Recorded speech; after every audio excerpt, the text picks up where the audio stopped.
A mãe dela foi decapitada. O pai a chamou de bastarda. A irmã a jogou na Torre de Londres. Mesmo assim, essa mulher governou a Inglaterra por 45 anos, destruiu a maior frota de guerra do mundo e fez do seu país um centro de arte e cultura. Isabel I, a rainha que não nasceu para reinar. Neste vídeo, você vai entender como uma órfã rejeitada virou a rainha mais temida da Europa. Tudo é baseado em cartas originais, atas do parlamento e retratos de 400 anos. Documentos guardados nos arquivos da Inglaterra. Nada de invenção. Estamos em 1603, 24 de março. Isabel tem 69 anos. Está deitada num quarto escuro do Palácio de Richmond. O corpo fraco, a mente firme. O país que ela vai deixar não é um paraíso. O tesouro está vazio. Católicos e protestantes se odeiam. A guerra não acaba nunca. Mas como uma órfã rejeitada chegou até aqui? Como uma mulher sozinha segurou o trono por 45 anos? Para responder isso, precisamos voltar 70 anos, ao dia 7 de setembro de 1533, quando Isabel ainda era só um bebê.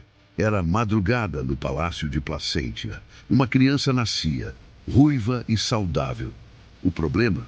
O pai não queria uma menina. Henrique VIII estava no trono há 24 anos. Ele já tinha uma filha, Maria, mas ele precisava de um herdeiro homem. Henrique havia rompido com a igreja e com a Espanha para se casar com Ana Bolena. Ele acreditava que Ana lhe daria um filho. Ana Bolena era esperta, educada na França, cheia de opinião.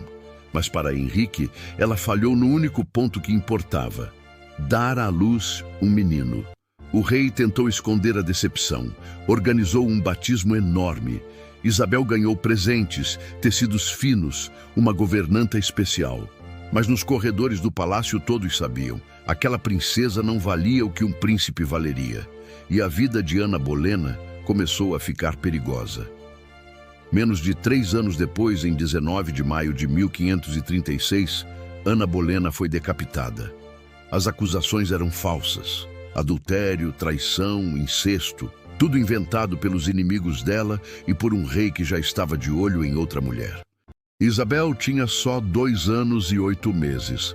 Não entendia o que estava acontecendo, mas a governanta dela, Lady Bryan, entendeu e escreveu uma carta desesperada para Thomas Cromwell, o homem mais poderoso da Inglaterra depois do rei. Por favor, senhor, a princesa Isabel está com roupas velhas. Não tem lenha para se aquecer no inverno. Não sei como pedir mais. Ela come tão pouco. Por favor, mande ajuda. Lady Bryan nunca recebeu resposta. Isabel foi declarada bastarda. Perdeu o título de princesa. Foi mandada para longe da corte, para casas no campo, com poucos criados e menos dinheiro ainda. Nos anos seguintes, Henrique VIII casou mais 3 vezes. Teve um filho homem, Eduardo, com Joana Seymour. Isabel foi chamada de volta ao palácio de vez em quando, mas nunca foi tratada como filha de verdade. Olhe para esse retrato. Isabel, menina. Os olhos já desconfiados, a boca fechada. Ela aprendeu cedo uma lição que nenhum livro ensina. Na corte, ninguém cuida de você. Você cuida de você. O pai morreu em 1547. Isabel tinha 13 anos. O irmão Eduardo, de apenas 9 anos, virou rei. Durante 6 anos, Isabel viveu com mais liberdade. Estudou, leu, cresceu. Mas Eduardo era doente. Morreu aos 15 anos, em 1553. E aí veio o golpe mais duro. Maria, a meia-irmã mais velha, a filha que Henrique também tinha abandonado, subiu ao trono. Ela era católica, Isabel era protestante, e para Maria isso bastava para considerar Isabel uma traidora. Mas antes de ir para a prisão, Isabel teve uma chance. Última, a única que ela tinha: estudar. Foi nos livros que ela aprendeu a sobreviver. E foi com um homem perigoso que ela quase morreu. Enquanto Henrique VIII trocava de esposa e o trono cambaleava, Isabel estudava. Não por prazer, por necessidade. Seu tutor principal se chamava Roger Ascham. Ele era um humanista, daqueles que acreditavam que mulher também podia aprender. E Isabel aprendeu tudo o que podia. Acham dizia que Isabel tinha memória de ferro, que ela aprendia grego mais rápido que qualquer aluno dele, que lia latim como se fosse inglês. E não era só latim e grego. Isabel aprendeu francês, italiano, espanhol. Leu história, teologia, filosofia, traduziu textos sozinha, escrevia cartas impecáveis em 4 línguas diferentes. Por que tanto estudo? Porque Isabel sabia que se um dia fosse rainha, precisaria conversar com embaixadores, entender tratados, argumentar com bispos e enganar reis, e nada disso se aprende sem leitura. Mas nem tudo foi livro e tranquilidade. Quando Isabel tinha 14 anos, a morte do pai trouxe um novo perigo, e ele tinha nome: Thomas Seymour. Thomas Seymour era irmão da última esposa de Henrique VIII. Depois que o rei morreu, ele se casou com a viúva, Catherine Parr, que era como uma madrasta para Isabel. Isabel foi morar com eles. Seymour era bonito, charmoso e sem vergonha. Ele começou a entrar no quarto de Isabel de madrugada, batia nela, fazia cócegas, dava presentes, chamava de minha esposinha. Isabel tinha 14 anos. Seymour era um homem feito, com poder e ambição. O que ele queria, ninguém sabe ao certo. Talvez controlar Isabel. Talvez se casar com ela se Catherine Parr morresse. Talvez só prazer. Catherine Parr descobriu. E ao invés de proteger a menina, mandou Isabel embora da casa. Isabel foi morar longe, mas Seymour não desistiu. Ela trocou cartas com ele. Cartas cuidadosas, educadas, sem dar espaço. Isabel já sabia. Qualquer palavra errada podia matar. Em 1549, Thomas Seymour foi preso por traição. Ele tentou sequestrar o rei Eduardo VI. Foi condenado à morte. Antes de morrer, ele disse que planejava se casar com Isabel. Isabel foi interrogada. Passou dias com medo. Se os conselheiros do rei acreditassem que ela sabia do plano, ela iria para a torre, e da torre para o cadafalso. Ela negou tudo. Jurou que nunca quis casar com Seymour. Disse que ele era um mentiroso. Provou que suas cartas eram inocentes. Saiu viva.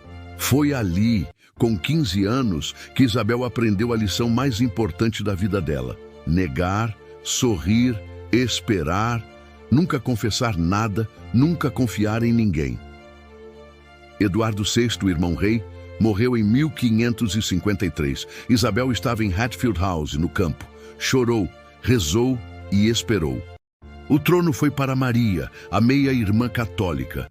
Isabel escreveu uma carta de parabéns. Educada, submissa, falsa, era o que precisava fazer para viver.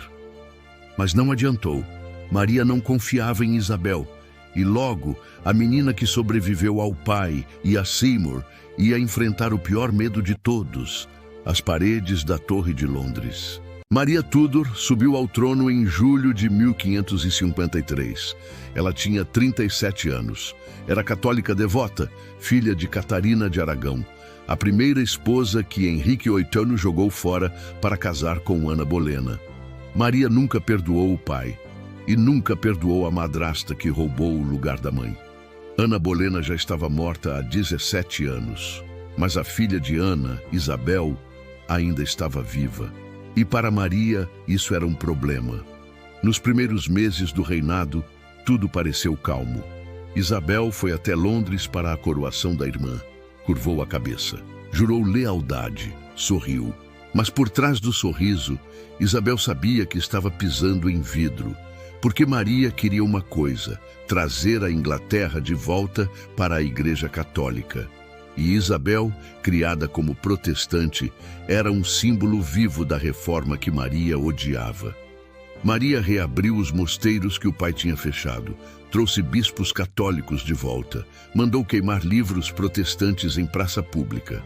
E em 1554, anunciou que ia se casar com Filipe, o príncipe da Espanha, o filho do maior inimigo da Inglaterra. Os ingleses não queriam um rei espanhol e muita gente olhou para Isabel como uma alternativa. Ela era jovem, solteira, protestante e, por causa disso, ficou marcada. Em janeiro de 1554, um nobre chamado Thomas Wyatt organizou uma rebelião. O plano era marchar até Londres, derrubar Maria e colocar Isabel no trono. Isabel não participou, não deu dinheiro, não deu soldados, não assinou nada, mas isso não importou. O embaixador espanhol, Simón Renard, escrevia cartas quase todos os dias para o imperador. E ele dizia: Isabel é o centro de todas as conspirações. Enquanto ela viver, Maria não estará segura.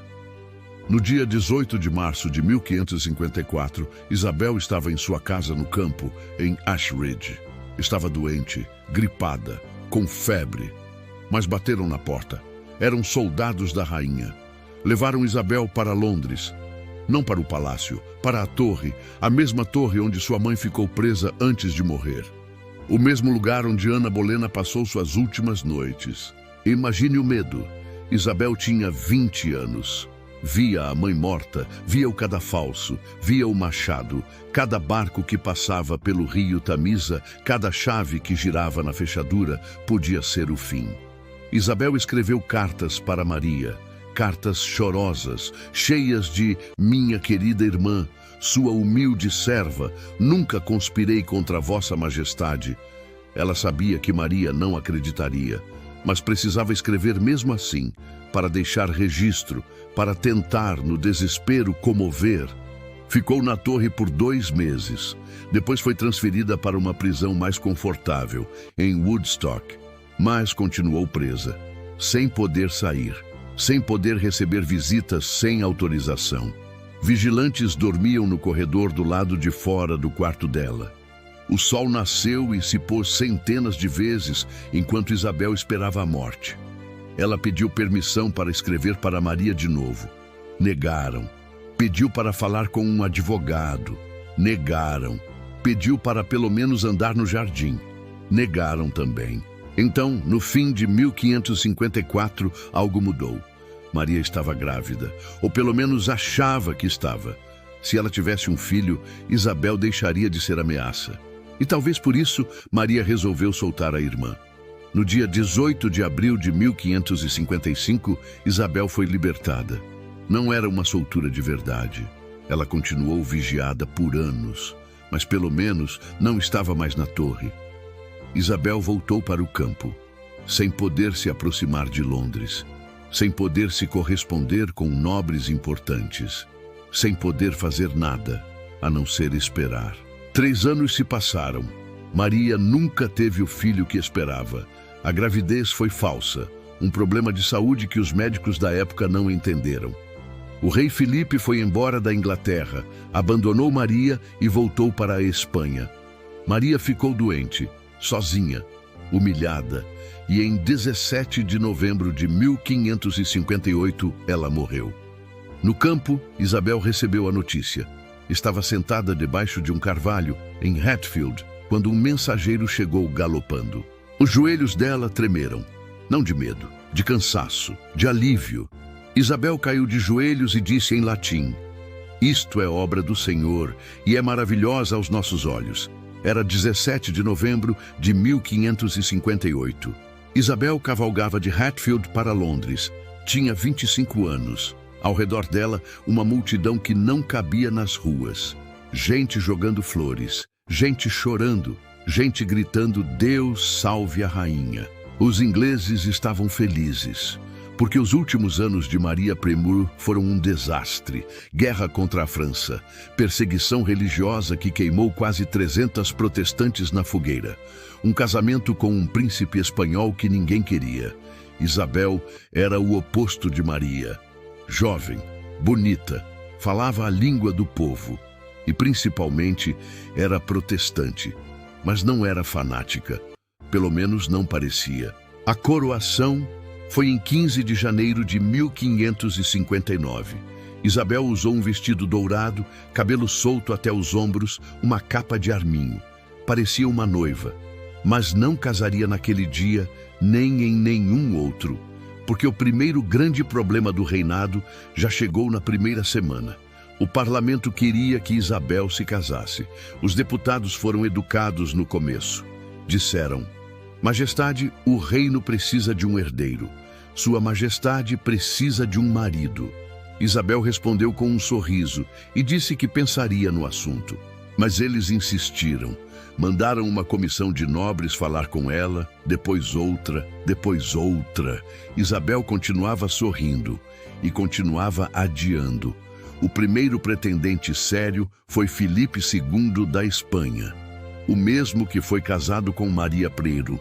Ele perdeu a esposa, mas não perdeu o interesse pela Inglaterra. Mandou cartas, presentes, ofereceu aliança. Isabel recusou. Por quê? Porque Filipe era católico fanático, espanhol, e já tinha tentado controlar a Inglaterra uma vez. Isabel não ia dar outra chance. O segundo pretendente, esse mais complicado, era Roberto Dudley. Amigo de infância, bonito, cavaleiro talentoso. Isabel gostava dele, talvez gostasse demais. Os boatos corriam à corte. Dudley e Isabel eram amantes. Alguns diziam que ela só não casava com ele porque Dudley já era casado. Até que em 1560, a esposa de Dudley morreu. Amy Robsart, esposa de Dudley, apareceu morta no fundo de uma escada. Quebrou o pescoço. Acidente? Suicídio? Assassinato para que Dudley pudesse casar com a rainha? Isabel nunca investigou, nunca tocou no assunto, mas também nunca casou com Dudley. A suspeita de assassinato era forte demais. Casamentos com sangue não davam certo. Depois de Dudley, veio um francês, Francisco, Duque de Anjou, católico baixinho, cheio de espinhas no rosto. Isabel tinha 20 anos a mais que ele. Mesmo assim, quase casou. Por quê? Porque a França era poderosa. Uma aliança com a França protegia a Inglaterra contra a Espanha. E Isabel estava cansada de viver com medo de invasão. Ela escreveu cartas chamando ele de meu sapinho, presenteou com joias, dançou com ele nos bailes, chamou para conversas particulares. Mas o povo inglês não queria um príncipe católico. Os protestantes radicais ameaçaram se rebelar e, no fim, Isabel recusou. O sapinho voltou para a França. Isabel continuou sozinha. Em 1566, o parlamento tentou pela última vez. Mandou uma delegação para pressionar a rainha. Isabel perdeu a paciência. Deu uma bronca que os deputados nunca esqueceram. Sei que muitos de vós querem me ver casada, mas se eu disser que não quero casar, não adiantará pressionar. E se eu disser que quero, já disse, e ainda não mudei de ideia. Basta, não falem mais nisso. Isabel nunca mais foi pressionada. O parlamento desistiu e ela governou sozinha, sem marido, até o fim. O retrato da rainha como pelicano, um pássaro que, segundo a lenda, fura o próprio peito para alimentar os filhotes com sangue. Isabel gostava dessa imagem. Ela queria que os súditos a vissem como mãe da Inglaterra, casada com o país, noiva de todo mundo e esposa de ninguém. Mas a Inglaterra não era só política e casamento. Havia algo muito mais urgente: a religião. No primeiro ano do reinado, Isabel aprovou o ato de supremacia. A lei dizia: a rainha é a governadora suprema da Igreja da Inglaterra. Atenção, não chefe, governadora. Ela sabia que mulher não podia ser chefe da igreja para os bispos tradicionais, mas governadora passava. Ao mesmo tempo veio o ato de uniformidade. Todo mundo era obrigado a frequentar as missas da nova igreja. Quem fosse católico ou puritano demais pagava multa. Quem reclamasse demais ia para a cadeia. Isabel não queimou ninguém na fogueira como Maria fez, mas também não deixou liberdade total. O que ela queria era controle, paz. Até que ponto isso funcionou? Mais ou menos. Os católicos se calaram na Inglaterra, mas se organizaram no exterior. O Papa a excomungou em 1570 e mandou os fiéis não obedecerem a ela. Todo católico na Inglaterra se tornou, aos olhos do Papa, um traidor se obedecesse à rainha. Colocou Isabel na mira, e foi aí que apareceu a maior ameaça de todas. Não era um exército, não era um papa, era uma mulher, bonita, católica, com sangue real nas veias. O nome dela era Maria Stuart, rainha da Escócia e prima de Isabel. Maria Stuart era prima de Isabel. As duas tinham sangue Tudor, mas a vida delas não podia ser mais diferente. Isabel cresceu com medo, sem mãe, com um pai que a rejeitou, com uma irmã que a prendeu. Maria Stuart foi coroada rainha da Escócia com apenas 6 dias de vida. Cresceu na França, educada na corte mais rica da Europa. Falava francês, latim, italiano. Era alta, bonita, charmosa e católica. Em 1558, Maria se casou com o herdeiro do trono francês. Parecia que o mundo inteiro se abria para ela. Enquanto isso, Isabel, na Inglaterra, ainda tentava convencer todo mundo de que uma mulher solteira podia governar sozinha. Mas o destino de Maria mudou rápido. O marido morreu. A sogra, Catarina de Médici, expulsou Maria da França. Ela voltou para a Escócia, um país que não conhecia, cheio de nobres protestantes que não a respeitavam. Maria tentou governar, não conseguiu. Os nobres escoceses se revoltaram, prenderam Maria, forçaram o filho dela, Jaime, a ser criado como protestante. E em 1568, Maria fugiu. Vestida de criada, atravessou o mar num barco pequeno e chegou à Inglaterra. Ela pediu ajuda para Isabel, a prima, a outra rainha, a única que podia protegê-la. Isabel disse sim. Foi o maior erro da vida dela. Porque Maria Stuart não veio sozinha.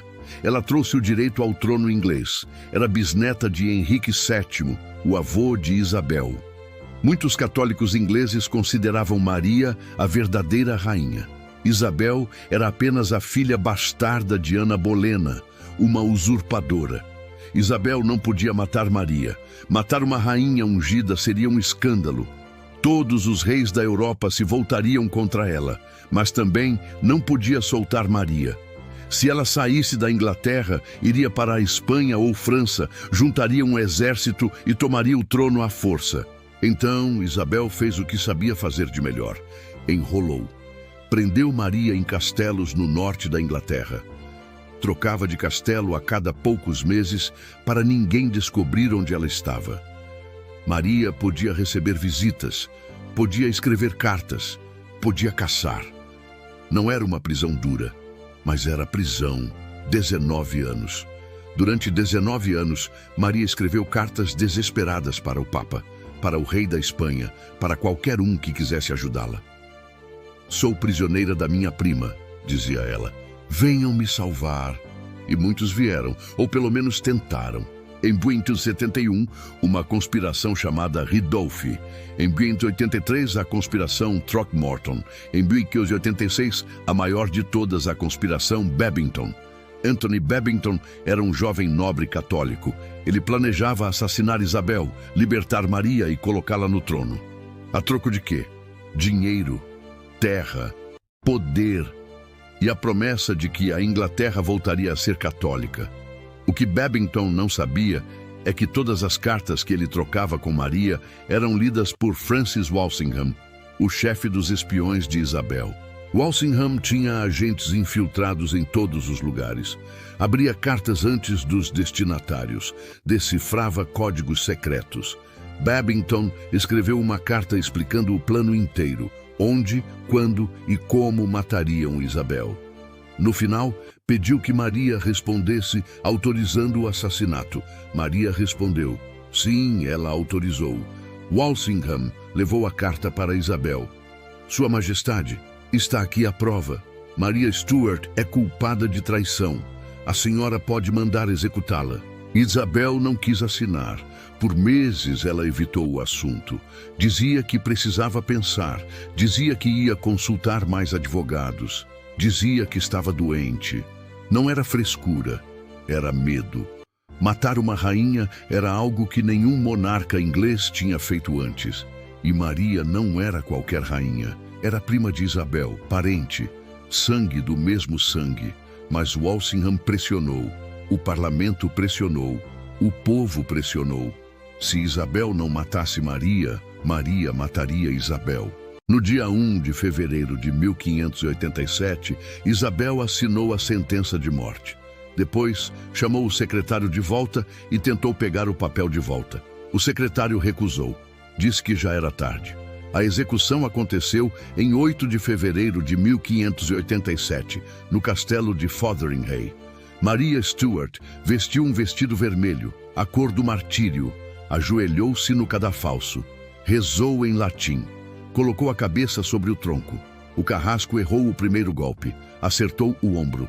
Maria não gritou, sussurrou: "Perdoo você." O segundo golpe foi certeiro. A cabeça caiu. Quando levantaram a cabeça pelo cabelo, a peruca caiu. Maria tinha os cabelos grisalhos, curtos, ralos. Por um segundo, os presentes viram não uma rainha, mas uma mulher velha, cansada, sozinha. Isabel, ao saber da morte, fingiu choque. Disse que nunca quis que Maria morresse, que seus conselheiros a enganaram, que foi tudo um erro. Ninguém acreditou, mas Isabel nunca admitiu a verdade, porque a verdade era simples. Ela mandou matar a própria prima para salvar o trono. A execução de Maria Stuart foi um terremoto na Europa. O Papa ficou furioso. O rei da França ficou furioso. Mas quem realmente explodiu de raiva foi Filipe II da Espanha. Filipe já tinha um motivo para odiar Isabel. Ela recusou casar com ele. Ela ajudava os protestantes holandeses a se rebelarem contra o domínio espanhol. Ela deixava piratas ingleses roubarem navios espanhóis no Mar do Caribe. Agora, ela matou Maria Stuart, que era parente de Filipe e também católica. Chegou a hora de acabar com isso. Filipe decidiu invadir a Inglaterra.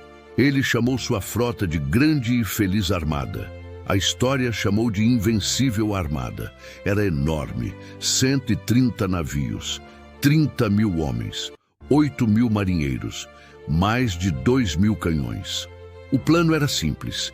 A armada navegaria da Espanha para o Canal da Mancha. Encontraria um exército espanhol que estava na Holanda. Esse exército atravessaria para a Inglaterra em barcos menores. Juntos, invadiriam Londres, deporiam Isabel e colocariam um rei católico no trono. Parecia bom no papel, mas a Inglaterra não era boba. Francis Drake, o pirata preferido de Isabel, já sabia da armada meses antes. Ele tinha espiões na Espanha. No dia em que a armada partiu, 28 de maio de 1588, Drake estava jogando bola em Plymouth. Quando o mensageiro chegou contando a novidade, Drake disse a frase que virou lenda: "Ainda dá tempo de acabar o jogo e depois acabar com os espanhóis." Ele só não sabia que a armada demoraria quase 2 meses para chegar. Tempestades no Golfo da Biscaia atrasaram os navios. Os espanhóis perderam alguns barcos ainda antes de ver a Inglaterra. Quando finalmente entraram no Canal da Mancha, em julho, os navios ingleses já esperavam. Eram menores, mais leves, mais rápidos. As tripulações inglesas sabiam navegar contra o vento, os espanhóis não. A batalha durou 1 semana. Os ingleses atacavam e fugiam, não tentaram destruir a armada de uma vez, só queriam cansar os espanhóis, afastá-los da costa, impedir o encontro com o exército da Holanda. Funcionou. O comandante espanhol, o Duque de Medina Sidônia, percebeu que não conseguiria buscar os soldados. Decidiu voltar para a Espanha pelo caminho mais longo, contornando a Escócia e a Irlanda. Foi aí que a natureza fez o que os ingleses não conseguiram. Tempestades gigantes atingiram os navios espanhóis. Navios batiam nas rochas da Irlanda. Tripulações morriam afogadas ou eram mortas por soldados ingleses na praia. Dos 130 navios, só 67 voltaram para a Espanha. Mais de 15.000 homens morreram. A Inglaterra comemorou como se Deus tivesse lutado ao lado deles. Medalhas foram cunhadas com a frase: "Deus soprou e eles se espalharam." Isabel, claro, não deixou a vitória passar sem um discurso. O mais famoso aconteceu em Tilbury, no dia 9 de agosto de 1588. Isabel cavalgou até o acampamento inglês usando uma armadura de prata sobre o vestido branco. Subiu num cavalo branco, passou entre os soldados, acenando, sorrindo. Depois, diante de todos, ela falou. As palavras foram escritas por um dos seus secretários, Leonel Sharp, e depois copiadas várias vezes. Mas o trecho mais famoso é este. Sei que tenho o corpo de uma mulher fraca e frágil, mas tenho o coração e o estômago de um rei, e de um rei da Inglaterra também. Ela disse que lutaria ao lado deles, que morreria ao lado deles, que preferia a morte a ser humilhada por invasores. Os soldados gritaram, bateram espadas nos escudos, choraram. Isabel não era só rainha. Naquele dia, ela virou símbolo.